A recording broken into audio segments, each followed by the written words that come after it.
Policíaco. Mi padre trabajaba en el Cuerpo de Policía de Ciudad de México al inicio de los años 90. Él vivió una aterradora experiencia. Cuando le pasó, se lo guardó. No le quiso decir a nadie. Nosotras nos dimos cuenta que algo había ocurrido, pero fue varios meses después cuando se atrevió a contarnos. Eso sí, nos pidió que no se lo contáramos a nadie. Él no quería poner en duda su nombre, y tampoco el de su compañero. A lo mejor pensaba que lo fueran a correr de su trabajo. Honestamente, él era un hombre que le tenía mucho respeto al uniforme. En estos meses, he llegado a la conclusión que contar su historia y que la gente la escuche es una manera de mantener con vida una parte de él.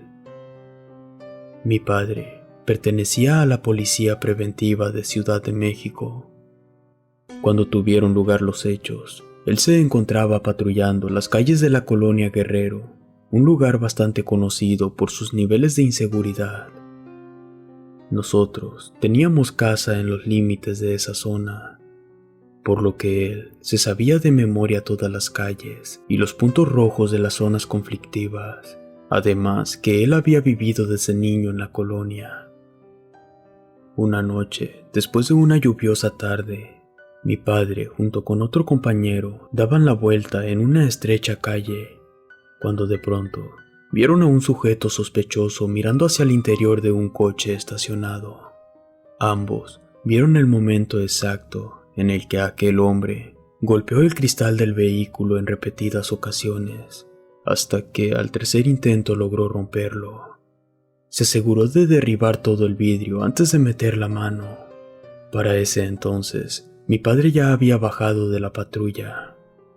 Él caminó sigilosamente por la oscura banqueta, mirando el piso encharcado y tratando de no hacer mucho ruido. Cuando estuvo a unos metros del sujeto, dio la orden a la patrulla. Su compañero encendió las luces e hizo sonar la sirena, al mismo tiempo que mi padre le ordenó al sujeto que soltara lo que tenía entre las manos. La reacción de aquel hombre fue sacar inmediatamente el brazo del vehículo y echarse a correr. Raúl, mi padre, era bastante ágil, así que se lanzó detrás de él, pero al pasar a un lado del coche con el cristal roto, de reojo, pudo ver que había alguien en el interior. Este estaba sentado en los asientos traseros. Ya como pudo, tomó el radio y notificó a su compañero que había alguien en el carro y hacia dónde se dirigía persiguiendo a aquel hombre. Mi padre corría a una velocidad ligeramente menor a la del sospechoso, por lo que después de un rato, la distancia entre ellos se hizo más grande. En la esquina, el sujeto se dio vuelta a la derecha. Mi padre se sintió aliviado, ya que sabía bien a dónde había caído el ladrón. Este se había metido a un callejón. Cuando mi padre dobló a la esquina, encontró al hombre acorralado. Estaba iluminado por una luz lejana. Se encontraba de pie sobre la banqueta, dándole la espalda. Al no encontrar salida, caminó hacia un árbol mediano, cuyas ramas estaban a una altura a la que cualquiera podría escalar de un salto. Él se trepó, subió un poco, pero no llegó muy lejos. Mi padre tenía la pistola en la mano, y al mirar dentro de la copa del árbol, encontró al sujeto encaramado a unos metros del suelo. Se encontraba en cuclillas sobre una rama gruesa.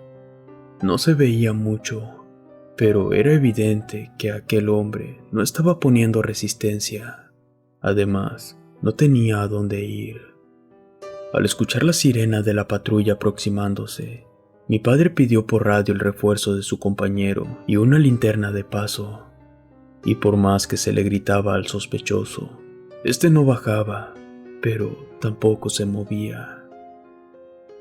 Cuando llegó otro policía, con su lámpara iluminaron el árbol y se encontraron que no era un hombre lo que había perseguido, sino un muñeco de paja. Lo bajaron con cuidado. Al tacto se sentía frágil y además pesado.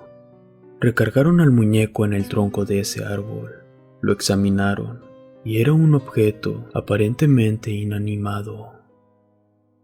Haciendo a un lado el hecho de que lo habían perseguido a lo largo de una calle, lo más extraño era que el forro de ese muñeco estaba hecho con aparente piel humana, mientras que su relleno era completamente de paja. Tenía una vestimenta completa, incluyendo calcetines y botas, así como lo describió mi padre. Debió verse espantoso.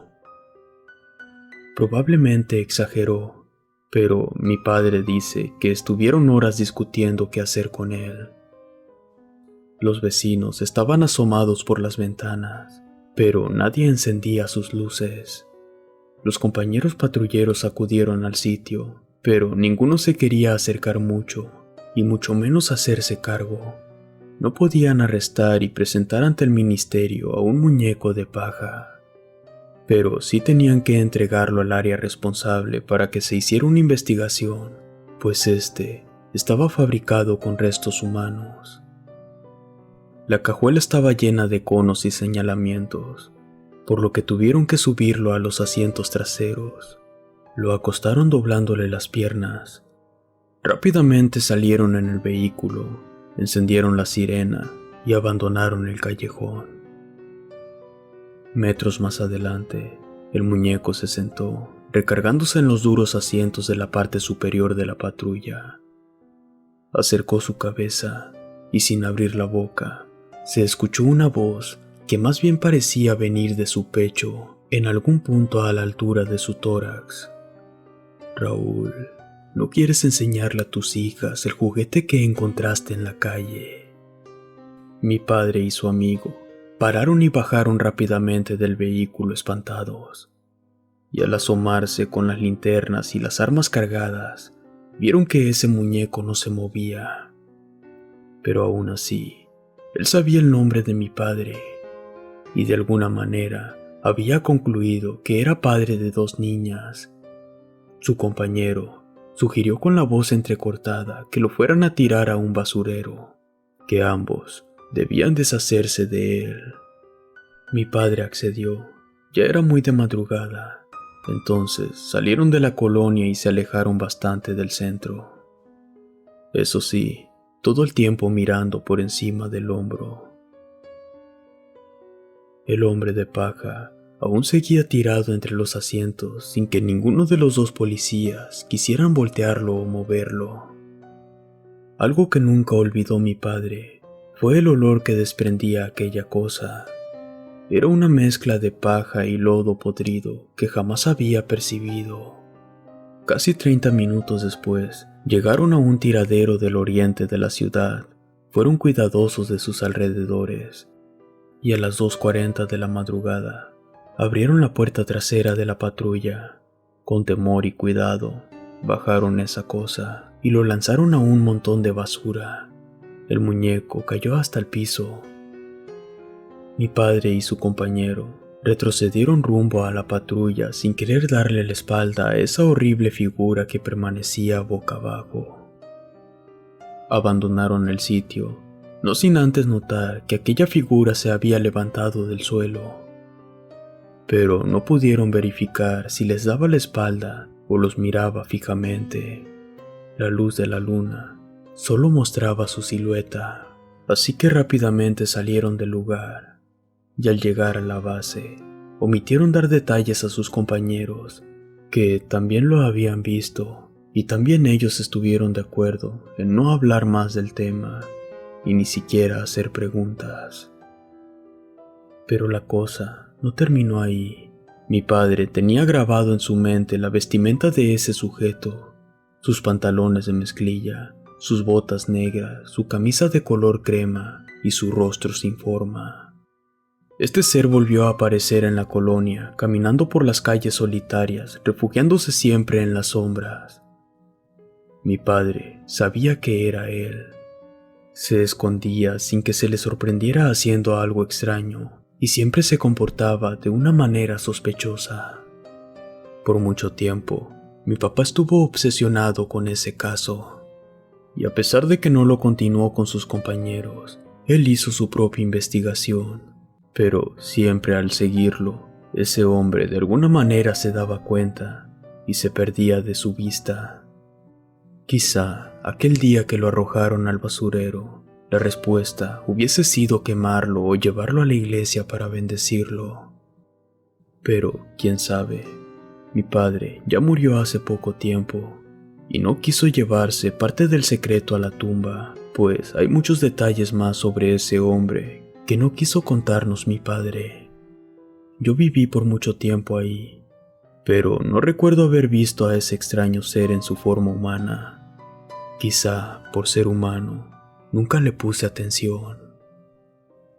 Relato anónimo.